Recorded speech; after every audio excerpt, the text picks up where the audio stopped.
सर्वज्ञ श्री चक्रधर स्वामी की जय।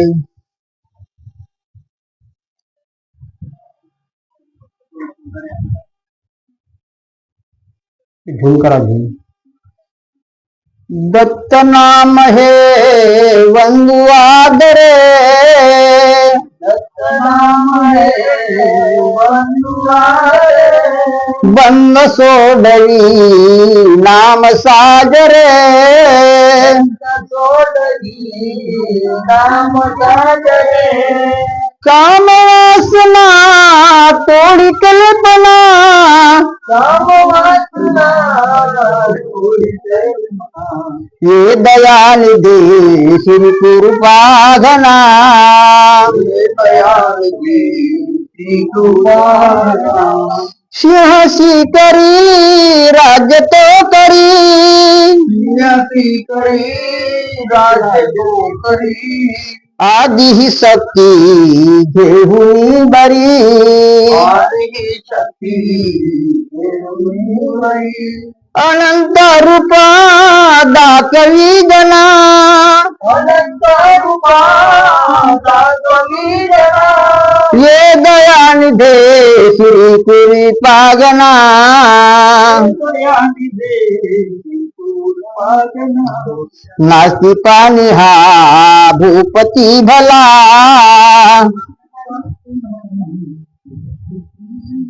धूप दाखवणी तो सवी तुला,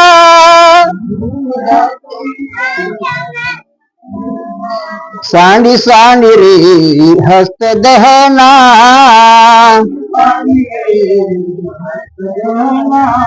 हे कृपानिधे श्री कृपाघना,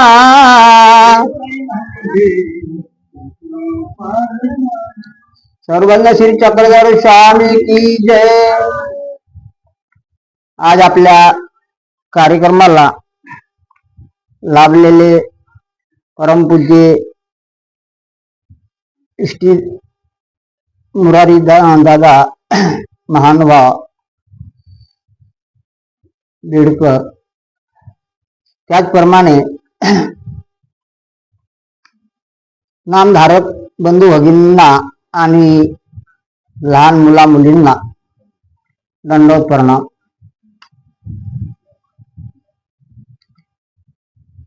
आज आपण श्री दत्तात्रय प्रभूचे 24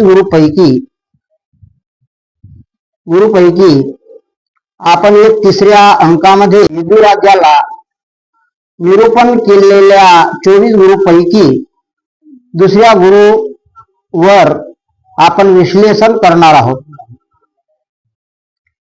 तुमच्या मनामध्ये एक प्रकारची ओढ निर्माण झाली असेल, तिसऱ्या अंकामध्ये कोणत्या गुरुविषयी आपल्याला अध्ययन करायला भेटेल,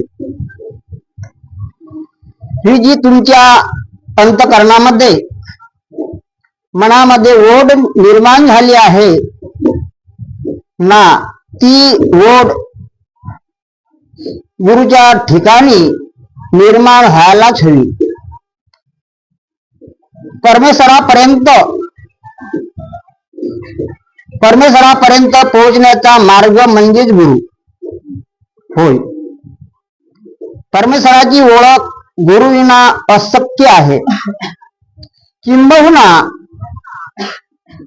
परमेश्वर आपल्या जवळही असू शकतो, पण आपल्या स्वरूपाची ओळख नाही। म्हणून परमेश्वराच्या स्वरूपाची ओळख होणे प्रत्येक खूप गरजेचे आहे। मग त्यासाठी गुरुची गरज आहे। श्रीकृष्ण महाराज काय गरज होती संदीपानी गुरुच्या आश्रमामध्ये शिक्षत्व पत्करून राहण्याची? अहो, बाहेर एवढा मोठा पाऊस येतो पडतो, समोर माणूस दिसत नाही, आणि श्रीकृष्ण महाराज भर पावसामध्ये लाकड तोडत होते। प्रत्येक काम जे कोणतेही असो ते त्यांनी केले। आपण केले. गुरु म्हणजे खूप मोठी शक्ती आहे. गुरु पुढे परमेश्वर सुद्धा नतमस्तक होतात. गुरु मानवी जीवनात जगत असताना त्या जीवनाला गुरु या चंदनाचा स्पर्श व्हायलाच हवा, आणि तो नसेल तर जीवनाचा दुर्गंध येतो. काय येतो? दुर्गंध येतो. आणि गुरु चंदनाचा स्पर्श झाला तर निश्चितच रूपाने सुगंध आल्याशिवाय राहणार नाही. आपण जीवनामध्ये किती अस्तित्वपणा आहे हे न सांगता गुरुला कळते. अर्जुन एवढा मोठा महारथी होता, सगळ्या गोष्टीमध्ये निपुण होता.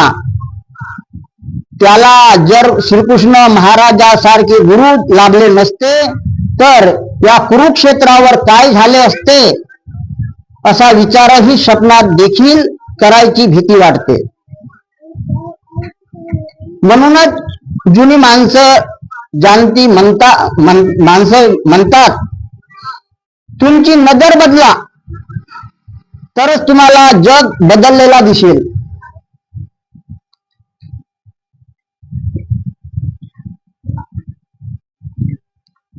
कर्णासारखा महारथी अतुल पराक्रमी योद्धा, सगळ्या शास्त्रामध्ये विद्यामध्ये निपुण, सगळ्या योद्धामध्ये अजोड योद्धा म्हणजेच कर्ण.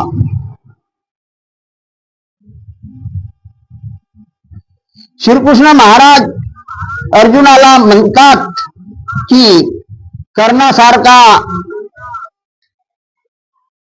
महारथी कुरुक्षेत्रावर दुसरा कोणीच नाही, त्याला कोणी जिंकू शकत नाही. कर्ण महान योद्धा होता, पण गुरु नाही. जीवनामध्ये गुरु नाही व गुरुची प्रसन्नताही नाही.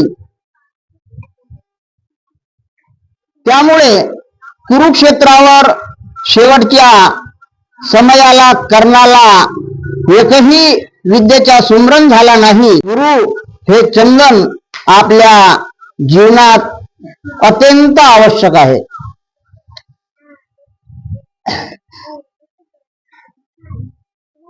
तर गुरु कसा पाहिजे? पानी पीने छान के गुरु करना पहचान से.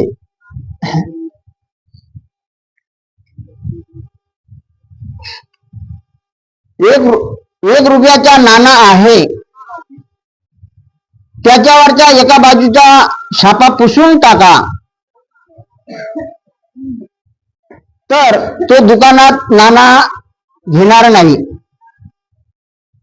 त्याला दोन्ही बाजूनी छापा पाहिजे, तरच आपल्या मानवी जीवनाचे सूत्र देखील नाण्याप्रमाणेच आहे.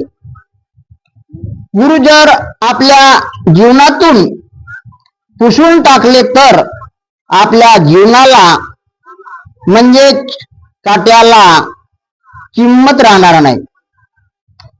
त्यामुळे गुरु ही विभूती आपल्या जीवनात पाहिजेच. मनुष्य प्राणी मानवी जीवनाची काळजी जपवणूक करत असताना अस्थिर जीवन जगत आहे. संतुलितपणा कुठेच दिसत नाही. आपण सर्व काम करत असताना धावपळ करत असतो, पण संतुलितपणा शांतपणा कुठेच दिसत नाही.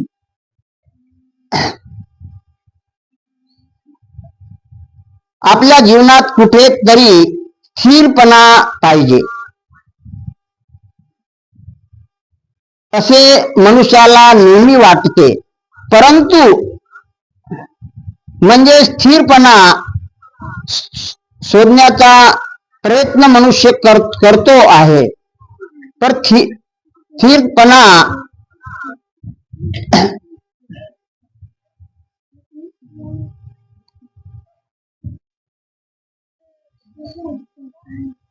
स्थिरपणा असा शोधून भेटत नाही, अथवा तो कुठेच विकत मिळत नाही.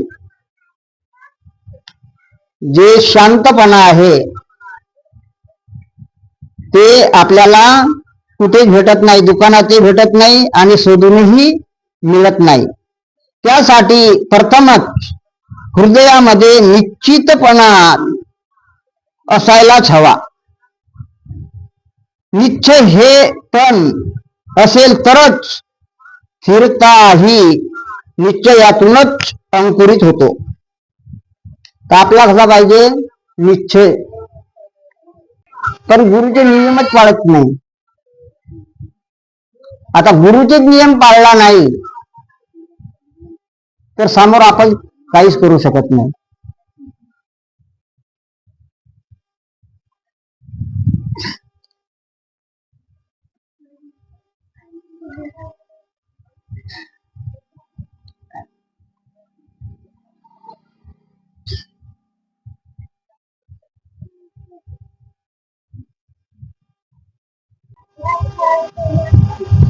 संत म्हणतात, मनुष्याची जागा चुकली नाही पाहिजे. तसा जर बारीक विचार केला तर नेहमी आमची जागा चुकलीच आहे. जागा चुकली की भांडणे होतात. काय होतात? जागा जरी चुकली तर आपले काय होतात? आपसामध्ये घरोघरी का होते? भांडण होतात, अपघात होतो.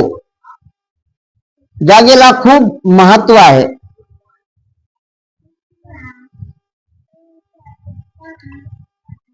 जीवनामध्ये त्यासाठी जागा जर चूक घेण्याची नसेल तर संत, सवास, गुरु असणे खूप महत्वाचे आहे.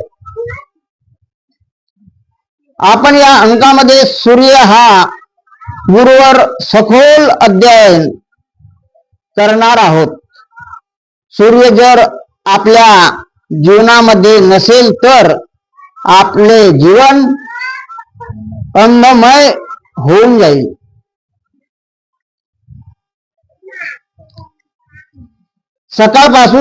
सकाळपासून तर संध्याकाळपर्यंत सूर्य आपणास निरंतर प्रकाश देत असतो. जीवन जगतात सूर्याच्या प्रकाशात इतक्या तीव्र आहे की त्याला कोणत्याच सीमा व मर्यादा नाही.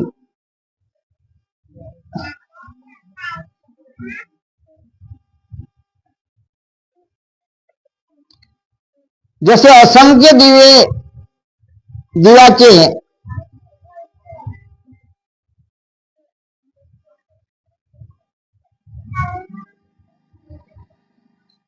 दिव्याचे आपण त्या सूर्याच्या समोर जरी लावला तर प्रकाश काही देणार नाही.